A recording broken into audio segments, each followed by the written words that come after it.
Hello cricket fans. आज के इस धमाकेदार प्रीव्यू में हम बात करने वाले हैं उस महामुकाबले की जिसका इंतजार हर क्रिकेट प्रेमी को बेसब्री से रहता है।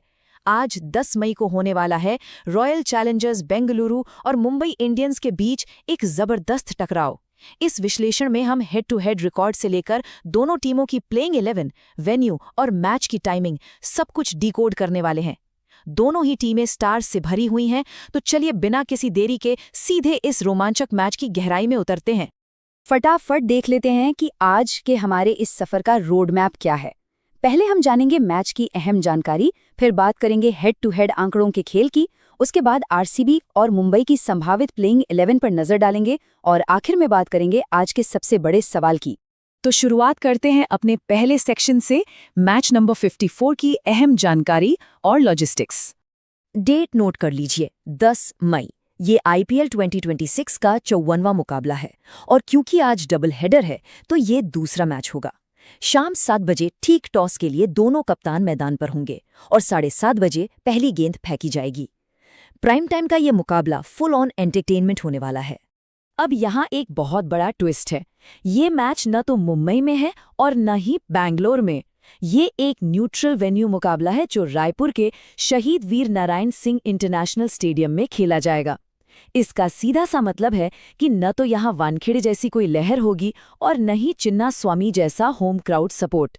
इस बिल्कुल न्यूट्रल बैटलग्राउंड में सिर्फ और सिर्फ खिलाड़ियों का असली टैलेंट ही उनकी जीत तय करेगा। चलिए अब आगे बढ़ते हैं दूसरे सेक्शन की तरफ, हेड टू हेड आंकड़ों का खेल और इन दोनों के बीच की ऐतिहासिक राइवलरी। रिकॉर्ड्स के पन्ने पलटें तो कहानी काफी दिलचस्प हो जाती है। अब तक इन दोनों हैवीवेट्स के बीच कुल 35 बार भिड़ंत हुई है। इसमें मुंबई इंडियंस ने 19 बार बाजी मारी है, जबकि रॉयल चैलेंजर्स बैंगलोर के खाते में 16 जीत आई हैं।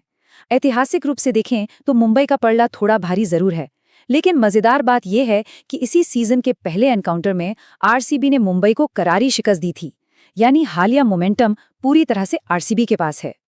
और अगर इन दोनों की फायर पावर की बात करें तो भाई साहब 2026 के इसी सीजन के आंकड़े हैरान करने वाले हैं। आरसीबी ने मुंबई के खिलाफ 240 रनों का एक विशाल पहाड़ खड़ा कर दिया था और जवाब में मुंबई ने भी आसानी से हार नहीं मानी, पूरे 222 रन जड़ दिए। ये साफ दिखाता है कि दोनों टीमों के पास मैच को पूरी तरह से पलट देने वाली एक्सप्लोसिव बैटिंग मौजूद है। लेकिन रुकिए, क्रिकेट में कब क्या हो जाए कुछ कहा नहीं जा सकता। इतिहास ये भी बताता है कि ये दोनों टीमें एक दूसरे के बैटिंग ऑर्डर को ताश के पत्तों की तरह बिखेरना भी अच्छे से जानती हैं। मुंबई ने आरसीबी के खिलाफ अपना सबसे कम स्कोर सिर्फ 111 रन बनाया है, वहीं आरसीबी ने मुंबई के खिलाफ महज 122 रन बनाए हैं। यानी अगर आज गेंदबाज अपनी लय में आ गए तो बड़े बड़े हिटर भी बेबस नजर आ सकते हैं। अब आते हैं अपने तीसरे और बेहद रोमांचक सेक्शन पर, आरसीबी की संभावित प्लेइंग 11। आइए देखते हैं इनके फ्रंटलाइन कॉम्बैटेंट्स को। कप्तान रजत पाटीदार की सेना का टॉप और मिडिल ऑर्डर किसी भी बॉलिंग अटैक के पसीने छुड़ा सकता है। विराट कोहली के साथ जेकब बेथल ओपनिंग करते दिखेंगे। उसके बाद मिडिल ऑर्डर को संभालने के लिए देवदत्त पडिक्कल, खुद कप्तान रजत पाटीदार और जितेश शर्मा मौजूद हैं। सच कहूं तो ये कॉम्बिनेशन अनुभव और आक्रामकता का एक बहुत ही डेडली मिक्सचर है। और इस 2026 सीजन में आरसीबी की जो सबसे अनोखी ताकत उभर कर आई है वो है उनका lower order. Tim David, Krunal Pandya और रोमारियो शेफर्ड टीम को डेथ ओवर्स में गजब के फिनिशिंग पावर देते हैं। बॉलिंग की बात करें तो भुवनेश्वर कुमार, सुयश शर्मा, जोश हेजलवुड और रसिक डार का कॉम्बिनेशन रायपुर की इस पिच पर काफी खतरनाक साबित हो सकता है। लेकिन यहाँ एक बहुत बड़ा सस्पेंस है। अंदर खाने से खबरें आ रही हैं कि आरसीबी आज अपनी प्लेइंग 11 में एक बहुत बड़ा और बिल्कुल अनएक्सपेक्टेड बदलाव करने वाली है। इसके बारे में कोई हिंट नहीं दिया गया है, जिसका मतलब है कि टॉस के वक्त एक बहुत बड़ा सरप्राइज मिलने वाला है। यकीनन पर्दे के पीछे कोई तगड़ी मास्टर स्ट्रोक रणनीति बुनी जा रही है। आप पलटते हैं सिक्का और आते हैं सेक्शन 4 पर, मुंबई इंडियंस की प्लेइंग 11 और उनके मैच विनर्स। यहाँ पर मुंबई के कैंप से आज का सबसे बड़ा एक्स फैक्टर और सस्पेंस जुड़ा हुआ है। क्या हार्दिक पांड्या आज मैदान में उतरेंगे? सारा दारोमदार प्री मैच फिटनेस टेस्ट पर टिका है। अगर वो फिट नहीं हुए तो सीधा कमान सूर्यकुमार यादव के हाथों में चली जाएगी और इससे टीम की पूरी स्ट्रैटेजी बदल सकती है। खैर, हार्दिक के सस्पेंस को अगर एक पल के लिए साइड भी कर दें तो भी इस बैटिंग लाइनअप को कम आंकने की गलती कोई नहीं कर सकता।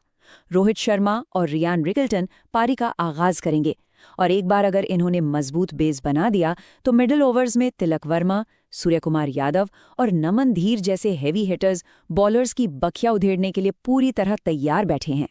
गेंदबाजी और ऑलराउंडर्स के मामले में भी मुंबई की गहराई गजब की है। अगर हार्दिक फिट होते हैं तो वो, साथ ही विल जैक्स और कॉर्बिन बॉश शानदार बैलेंस देते हैं। वहीं दीपक चाहर और जसप्रीत बुमराह की धारदार पेस अल्लाह गजनफर और राघव शर्मा के साथ मिलकर रायपुर के लिए एक बहुत ही सॉलिड अटैक बनाती है। ऊपर से इम्पैक्ट प्लेयर के रूप में राज अंगद बावा का ऑप्शन टीम को और भी फ्लेक्सिबल बना देता है।